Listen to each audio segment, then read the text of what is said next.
আজ থেকে মাত্র 30 বছর আগে, যেদিন আমার মায়েদের কাছে কোনো ক্ষমতা ছিল না, চেয়ার ছিল না, কিন্তু মায়েদের কাছে কোরআনের তেলাওয়াত ছিল, ঘরের মধ্যে 5 ওয়াক্ত নামাজ ছিল, ফুল হাতা জামা কাপড় ছিল। আহারে রাত যখন 8টা বেজে গিয়েছে, সারা নামাজ পড়ে আম্মা জানরা কোরআনুল কারীমের সুন্দর করে তেলাওয়াত শুরু করে দিয়েছে। এশার নামাজ পড়ে আঁচল তুলে ধরে চোখের পানিগুলো ছেড়ে দিয়েছে। সেই মূর্খ নানি আর দাদিদের বিয়ে হয়েছে, তখনকার নানি আর দাদিদের তখনকার জামানার 500 টাকা নগদ পণ দিয়ে বিয়ে হয়েছে। এই জামানার 500 টাকা দিয়া 5 বিঘা জমি কিনে পাওয়া গেছে। 5 বিঘা জমির মূল্য দিয়া যেই নানি দাদির বিয়ে করা হলো, ওই নানি দাদির পেটে 12টা 18টা 15টা সন্তান জন্মগ্রহণ করলো। একজন নানি দাদি কেউ কষায়খানা নিয়ে পেট চিরে বাচ্চা বের করার দরকার পড়লো। সব করা সন্তানকে বুকের দুধ খাওয়ায় লালন পালন করেছেন। কোটার দুধ তো ছিলই না, গাভীর দুধের দরকার পড়তো না, বাচ্চা দুধ খেয়ে শেষ করতে পারতো না। আমার দরদের মা বোনেরা, পুরুষের তুলনায় অনেক মা বোনেরা এসেছেন। আমি আমার প্রিয় মায়েদেরকে বলতে চাই, মা, এখন তো স্মার্ট আর ডিজিটাল জামানা, সব চেয়ার আপনারা দখল করে নিয়েছেন। আমাদের কপালে দামি কোনো চেয়ার ছিল না। প্রধানমন্ত্রীরা আপনারা, বিরোধী দলেরটাও তিনারা, একটাই মাত্র বুড়া চাচা ছিল, উত্তরবঙ্গের কৃতি সন্তান হুসাইন মোহাম্মদ এরশাদ চাচা। যেমনি চাচা মরেছে, চাচি গিয়া নাঙ্গলের মুঠা খান শক্ত করে ধরেছে। 3 খান চেয়ারি খালাম্মা, ফুমি আম্মা আর চাচি আম্মারা দখল করেছে। নিজেদের নিরাপত্তার জন্য ইফতিজিং যৌতুকের আইন পাশ করেছে, কিন্তু কোরআন সুন্নাহ না থাকার কারণে আইনের উপরে নোক্তা করে আইন যেন গাইন হয়ে গিয়েছে। ওরা নিয়ম করেছে 18 বছর আগে বিয়ে দেওয়া যাবে না, আবার বিয়ের পর কি কি যেন সাপ্লাই করে দিয়ে বেড়ায়, যাতে করে আগে ভাগে বাচ্চা না যায়, আরো একটু পরে যেন বাচ্চা নেয়। 25-30 বছরে বাচ্চা নিতে চায়, বাচ্চা নেওয়ার আগে রংপুরের বড় একটা গাইনি ডাক্তারের সাথে যোগাযোগ শুরু করে দেয়। পেটে বাচ্চা আসার পর ইসিজি, এক্সরে, আলট্রাসাউন্ড শুরু হয়ে গেল। কায়দাই না বেকায়দাই, শুকনাতে আছে না নরমালে আছে, ভিটামিন আছে না নাই, ক্যালসিয়াম আছে না নাই, মিনারেল আছে না নাই, আয়রন আছে না নাই, জিঙ্ক আছে না নাই, হাজার তরিকার পদ্ধতি চালায়, মাগর পেটের ঘুড়িটা ঢেকে রাখতে চায় না, বুকের মধ্যে ওন্না খুঁজে পাওয়া যায় না, মাথায় কাপড় দিতে চায় না, কোরআনের তেলাওয়াত করে না, 5 ওয়াক্ত নামাজ পড়ে না।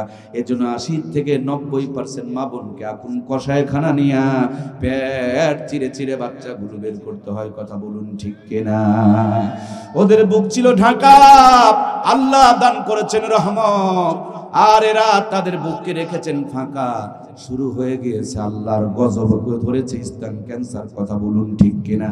ওদের বাচ্চা দুধ খেয়ে শেষ করতে পারতো না, আর আমাদের এখনকার বাচ্চাগুলো দুধ পায় না। আহারে, রংপুরে গিয়ে দেখবেন মাঝে মাঝে কখনো কখনো মেস্টার এসে খাবার দোকানে রেড অ্যালার্ট দেয়। যদি দেখে দোকানের খাবারগুলো ঢাকার পরিবর্তে ফাঁকা, দোকানদারকে ধরে চালান করে দেয়, বলে বেটা এই খাবার খেলে দেশের মানুষ অসুস্থ হয়ে যাবে, ঢাকা রাখছস না কেন? আমি চিন্তা করি বড় মানুষের খাবারগুলো কত যত্ন করে ঢাকা, আর ছোট ছোট বাবুদের জন্য, বেবিদের জন্য, সোনামণিদের জন্য, বাচ্চাদের জন্য দয়ার আল্লাহ দয়া করে মা বোনের বুকে রিজার্ভ যে খাবারটুকু রেখে দিয়েছেন। বুড়ো বুড়ো মানুষের খাবারগুলো ঢাকা, আর ছোট্ট বাচ্চাদের খাবারগুলো মায়েরা বুকের মধ্যে এখন রেখে দিয়েছেন ফাঁকা। এই জন্য ওই দুধ খেয়ে আমাদের বাচ্চাগুলো ছোট থেকেই রোগার সগা। কথা বলুন ঠিক কিনা? সেদিন জয়পুরহাট নামক একটা জেলা আছে, নাম কি শুনেছেন আপনারা? আসরের নামাজ পড়ে মসজিদ থেকে বের হয়ে দেখি কদুর জাংলা অনেক কদু ধরে ঝুলতেছে। হঠাৎ তাকিয়ে দেখি ঝাঁটা এবং জুতা ঝুলায় রাখছে। পাশেই দেখি উপরে পাতিল, আর পাতিলের মধ্যে চুন টুন দিয়া মাথা বানায় রাখছে। মোবাইলে ছবি তুলে নিলাম, সাথে একজন ছোট ভাই ছিল, তারে জিজ্ঞেস করলাম, আমি যদি ডিজিটাল হই তাহলে তুমি হবা স্মার্ট, কারণ ছোটরা এখন নাকি বেশি বোঝে, তাহলে তুমি আমাকে বলো তো রে ভাই, এত সুন্দর কদু জাংলা কিন্তু ঝাঁটা জুতা কেন, পাতিল কেন? উনি আমাকে বললেন, ভাইয়া সব মানুষের নজর ভালো নয়, কিছু কিছু মানুষের নজর খারাপ। সরাসরি যদি বদনজর কদুর উপরে পড়ে তাহলে কদু নাকি পচে যাবে, খসে যাবে, নষ্ট হয়ে যাবে। এই জন্য ঝাঁটা এবং জুতা ঝুলায় রাখছে। আমার কথা কি বোঝা যাচ্ছে?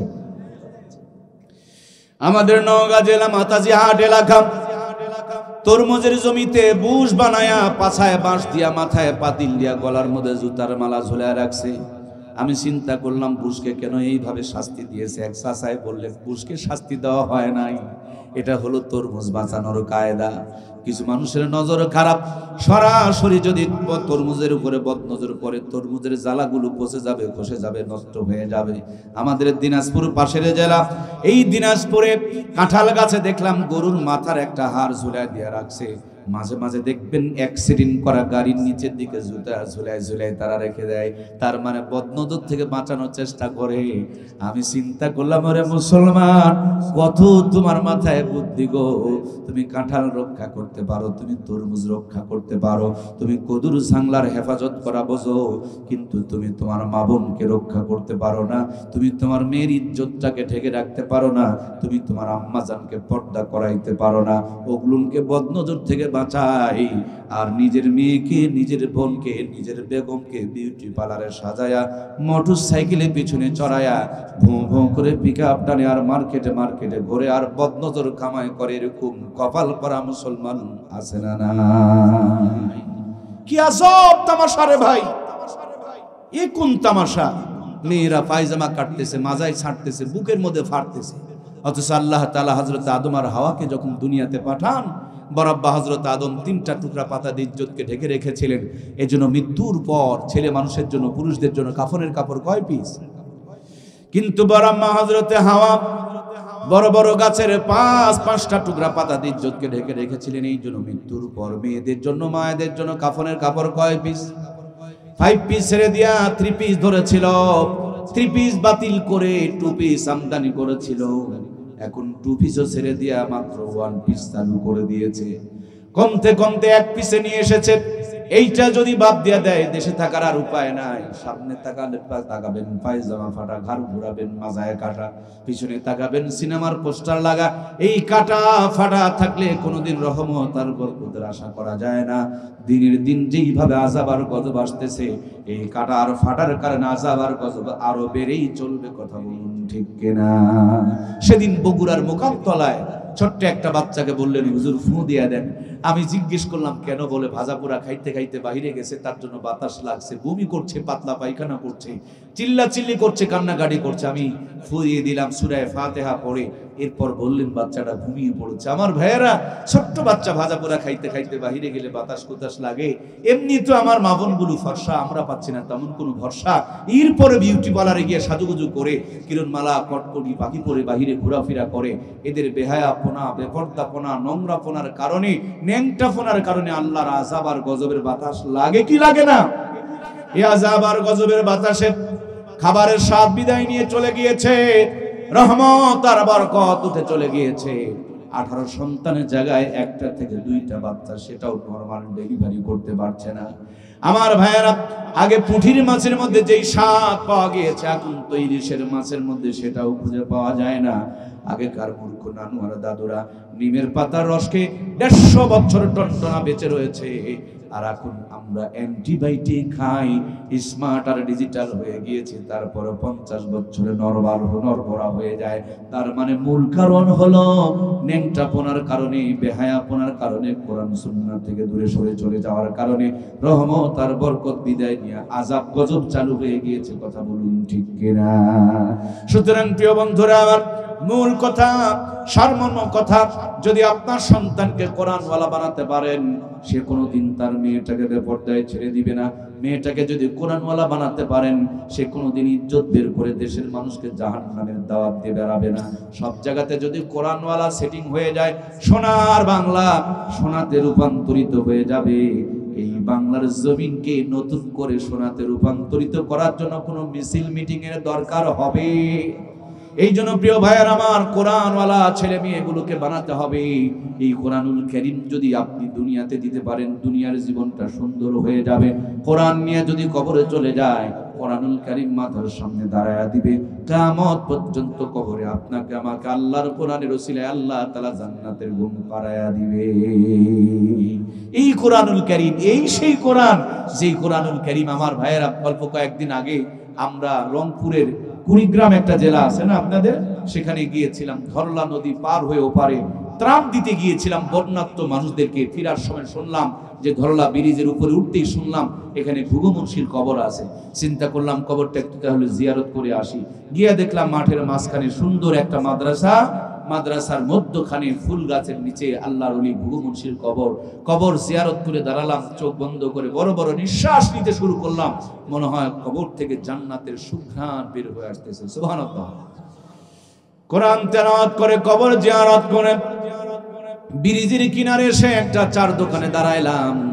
মনে মনে ভাবছিলাম কোন একজন মুরব্বী দেখতে পেলে তার কাছে জিজ্ঞেস করতাম, নিজের কানে শুনতাম, ঘুঘু মুন্সির ঘটনাটা একটু নিজের কানে শুনতাম। এক মুরব্বী হাজির হয়ে গেল, জোর করে তারে টেনে বসাইলাম, কাছে নিয়ে বললাম, বাপজান আমরা তো পেপার পত্রিকায় দেখেছি, ফেসবুক ইন্টারনেটে পেয়েছি, একটু আপনি কি আমারে শোনাইবেন ঘুঘু মুন্সির ঘটনা? তিনি বলেন, বাবা ঘুঘু মুন্সি নয়, তিনার নাম ছিল মাওলানা বশির উদ্দিন। এই মাওলানা বশির উদ্দিন তিনি ছিলেন চরমনার মুরিদ। সুন্দর কণ্ঠে কোরআনুল কারীম তেলাওয়াত করতেন। যখন তেলাওয়াত করতেন তখন একটু মাথাটা নাড়াচাড়া করাইতেন, আর মাথাটা যখন নাড়াচাড়া করতেন ওর তেলাওয়াতের সুরে সুরে মানুষ বিমোহিত হয়ে যেত, আর আস্তে আস্তে করে মাথাটা নড়াইতো। এই জন্য বন্ধুরা তাকে ঘুঘু মুন্সি বলে ডাকতো, মহাব্বত করে ভালোবেসে আদর করে তাকে ঘুঘু মুন্সি বলে ডাকতো। কিন্তু ওনার অরিজিনাল নাম হলো মাওলানা বশির উদ্দিন। মারহাবা। আল্লাহর ওলি মাওলানা বশির উদ্দিন ওরফে ঘুঘু মুন্সি ইন্তেকাল করেছেন। নদীর কিনারে তাদের বাড়ি ছিল, পাশের কবরস্থানে কবর দেওয়া হলো। কালের বিবর্তনে নদীর ভাঙনে ভাঙনে কবরটা যখন ভেঙে যেতে শুরু করে দিল, রাখালেরা দেখার পর গ্রামের লোকজনকে খবর দিলেন। গ্রামের লোকজন গ্রাম থেকে গিয়া কবর থেকে লাশটা উত্তোলন করে মুখের থেকে কাফনের কাপড়টা সরায়া দেখে ৩২ বছর আগে মাওলানা বশির উদ্দিন ওরফে ঘুঘু মুন্সি ইন্তেকাল করেছে। ৩২ বছর আগে তারে মাটি দেওয়া হয়েছে। ৩২ বছর পরে কবরে লাশটা টনটনা তরুতাজা টসটসার হয়ে গেছে। এই কোরআন শুধু দুনিয়াতেই সম্মান বাড়ায় না, এই কোরআনওয়ালাদেরকে কবরও সম্মান আর মর্যাদা দিয়ে সংরক্ষণ করে রাখে। সুবহানাল্লাহ বলেন। কয়েকদিন আগে পাকিস্তানে একটা কবর খুঁড়তে গিয়েছে। অনেক দিন আগে পাশের একটা পুরাতন কবর, ওই কবরের মধ্যে ঘুরতে ঘুরতে কেমন যেন কবরটার মধ্যে একটু ছেও হয়ে কোদালের চোট লেগে গেছে। লাশটা পাশের কবরে, লাশটা থেকে ঝরঝর করে রক্ত বের হইতেছে। তার মানে কোরআনওয়ালারা যদি কবরেও ঘুমিয়ে যায়, কবরের মধ্যে জান্নাতের ঘুম তাদেরকে বাড়াইয়া দেন কে? আমার ভাইয়েরা, দক্ষিণ অঞ্চলে ভোলা নামক একটা জেলা আছে, সেখানে ইলিশা ঘাট নামক একটা ঘাট আছে। রাস্তার সংস্কার করতে গিয়া ওই ঘাটটা যখন খনন করতেছিল, খনন করতে গিয়া দেখে 16 বছর আগে একজন হাফেজের কোরআনকে কবর দেওয়া হয়েছে। 16 বছর পর টসটসা তরুতাজা লাশখানা রয়ে গিয়েছে। কিছুদিন আগে মদিনার যখন সংস্কার হচ্ছিল, ক্রেন দিয়ে আশপাশের বড় বড় পাহাড়গুলোকে ভেঙে ভেঙে সমান করা হচ্ছিল। হঠাৎ করে ক্র্যাঙ্কের মাথায় রক্ত ফিনকি দিয়া বের হতে শুরু করলো। ক্র্যাঙ্কের চালক ক্র্যাঙ্ক থেকে নেমে আসলেন, কোঠার থেকে রক্ত তার সন্ধান করতে গিয়া দেখেন নবীজির একজন সাহাবী, নাম সম্ভবত হযরত হুযায়ফা, আমার মতন একটু শ্যামলা বরণের কালো মানুষ, যুবক মানুষ, কপালের ডান পাশে আঁচড় লেগেছে। ১৫০০ বছর পর কপাল থেকে ফিনকি দিয়া রক্ত বের হইতেছে। এই তো অল্প কিছুদিন আগে ইরাকের ফোরাত নদীর কিনারে 2 জন সাহাবীর কবর ভেঙে গেল। সম্ভবত তাদের মধ্যে একজন সাহাবী ছিলেন হযরত সালমান ফারসি রাদিয়াল্লাহু তাআলা আনহু। হযরত সালমান ফারসি রাদিয়াল্লাহু তাআলা সহ আরো 2 জন সাহাবীর কবর যখন ভেঙে গিয়েছে, লাশ দুটোকে তোলা হলো, গোটা দুনিয়ার মিডিয়াগুলোর সামনে হাজির হয়ে গেল। ওই লাশগুলোর চোখের দিকে তাকায় দেখে চোখগুলো তখনও পর্যন্ত মরে নাই, চোখগুলো তখনও পর্যন্ত টসটসা রয়েছে। এই ঘটনা দেখার পর কয়েকজন খ্রিস্টান ডাক্তার এই দৃশ্য দেখে পরবর্তী তারা মুসলমান হয়ে গিয়েছে। সম্মানিত প্রিয় ভাইয়ের আমার, সুতরাং এই কোরআনুল কারীম শুধুই দুনিয়াতে আপনাকে সুখে রাখবে না, এই কোরআনুল কারীম কবরেও আপনার মাথার সামনে দাঁড়ায় আপনাকে কিয়ামত পর্যন্ত জান্নাতের ঘুম পাড়ায়া দিবে। দুনিয়াতে কিছু মানুষ আছে নরমাল মানুষ, ওদেরকে ঢাকা যেতে হলে আগে রংপুর গিয়া গাড়িতে চড়তে হয়। আর কিছু মানুষ হলো ভিআইপি মানুষ, ওদের বাড়ির সামনে গাড়ি এসে দাঁড়ায়া থাকে। কথা বলুন ঠিক কিনা? আরো যারা ভিআইপি মানুষ, ওদের বাড়ির সামনে গাড়ি শুধু নয়, ওদের বাড়ির সামনে হেলিকপ্টার এসে অপেক্ষায় থেকে যায়। হেলিকপ্টারে উড়াল দিয়া যেখানে যেতে চায় সেখানে যেমন পৌঁছে যায়। এই কোরআনওয়ালারা নরমাল নয়, মিজান হাসর ফুলসিরাতের তাদের কোনো ভয় নাই। এই কোরআনুল কারীমের এত ক্ষমতা, এত পাওয়ার আর এত মর্যাদা, হযরত ইসরাফিল যখন সিংহায় ফুৎকার দিবে, এই কোরআনুল কারীম সিনার মধ্যে নিয়া, তার কোরআনুল কারীমের মুহাব্বিনদেরকে বুকের মধ্যে নিয়া জান্নাতের মধ্যে পৌঁছায়া দিবে। জান্নাতের গেটে যাওয়া মাত্র একজন ঘোষক ঘোষণা করে বলবে, ইকরা ওয়ারাতিল কামা কুনতা তুরাতিল ফিদ দুনিয়া। ও আল্লাহর জান্নাতের বান্দি, বান্দার বান্দি, যেইভাবে দুনিয়াতে কোরআনুল কারীম থেকে একটা একটা করে আয়াত পড়েছিলে, আজকে এক একটা করে আয়াত পড়ো আর এক এক তালা বিশিষ্ট জান্নাত অর্জন করো। সুতরাং প্রিয় ভাইয়েরা, এক্ষুনি রংপুরে গিয়ে দেখবেন ঢাকার গাড়িগুলো দাঁড়িয়ে আছে। সিট যদি ফাঁকা থাকে, হেল্পার আস্তে করে আওয়াজ দেয়, ঢাকা ঢাকা ঢাকা। আপনি যদি বলেন, ওরে বোকা, এ তো রংপুর, ঢাকা ঢাকা বলো কেন? সে বলবে, ভাইয়া 1000 টাকা দিয়ে একটা টিকিট নিয়ে খালি সিটের মধ্যে বসে পড়েন, আপনাকে লিখেও পর্যন্ত দিবে রংপুর টু ঢাকা, আর বলবে একটু চোখটা বন্ধ করে ঘুমিয়ে পড়েন। সকাল যখন হবে আমি ডাক দিব, আর রংপুর দেখতে পারবেন না, চোখ মিললেই ঢাকা দেখা যাবে। রংপুরের গাড়ির ড্রাইভার আর হেল্পার কন্ট্রাক্টর যদি রংপুর থেকে ঢাকা লিখে দিতে পারে, আমি জান্নাতের বাগান থেকে আপনাদেরকে জান্নাত লিখে দিতে পারবো, কোনো সন্দেহ নাই। সুবহানাল্লাহ। যদি বিশ্বাস না হয়, নিয়ে আসেন কাগজ, আমি বুকের তাজা রক্ত দিয়ে আপনাকে লিখে দিব, এটা জান্নাতের গাড়ি। এই গাড়ি জান্নাতেই যাবে, এই গাড়ি জান্নাত ছাড়া কোথাও যাবে না। দেখুন না, এটা যে জান্নাতের গাড়ি। নবী দাড়িওয়ালা, টুপিওয়ালা, পাগড়িওয়ালা, পাঞ্জাবিওয়ালা ছিল। এই গাড়ির যারা হেল্পার, এই গাড়ির যারা ড্রাইভার, এই গাড়ির যারা প্যাসেঞ্জার, সবগুলো দাড়িওয়ালা, টুপিওয়ালা, পাঞ্জাবিওয়ালা আর পাগড়িওয়ালা। সুবহানাল্লাহ বলেন।